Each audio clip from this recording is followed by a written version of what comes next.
But there's very few people in this world who want to do a job like that. Speaking of getting too soft, did you see that there was a news story that came out recently about the treatment of SEALs during their selection process? You see this? Yeah, I saw it. Yeah, they were getting sprayed with tear gas whilst they were on the ground, and they were made to sing happy birthday so that they couldn't hold their breath while it was happening. And there was a quote from this guy: "I think this type of training is really senseless," said Sven Hjort, a Duke University associate professor who studies tear gas and its effects. "It looks more like a form of hazing." But there's very few people in this world who want to do a job like that. It takes a different kind of mindset. Is tear gas appropriate? I don't know. How hard that training is, I don't expect anybody to understand it, but 1%. But the loud voices of this world are the 99% who don't understand exactly what you have to do. That's why when I speak and you don't understand me, it's probably a good thing,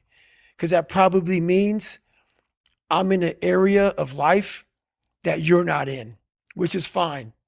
That's why I don't judge people. And this guy right here judging that, unless you've been there and done that, and you really can't speak about it unless you're in those situations that are so hard that it takes a special human being to get through them.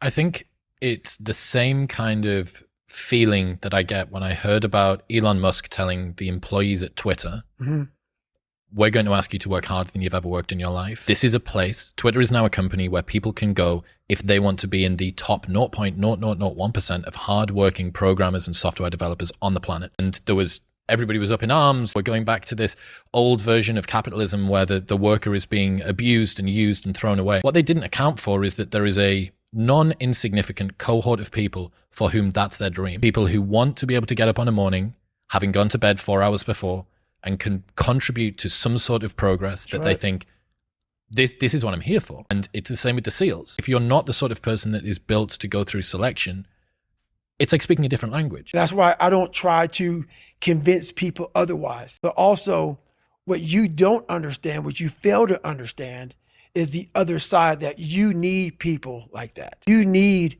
the Elon Musks. You need the David Goggins. You need some of these Navy SEALs, some of these other people. You need those people. And they forget that. And it takes a very, very unique person and unique mind to do some of these jobs that are necessary in this world. Especially when we're thinking about someone going to war. Right. Like, do you want your armed forces to be underprepared for the battlefield because you didn't want to be too mean to them in advance?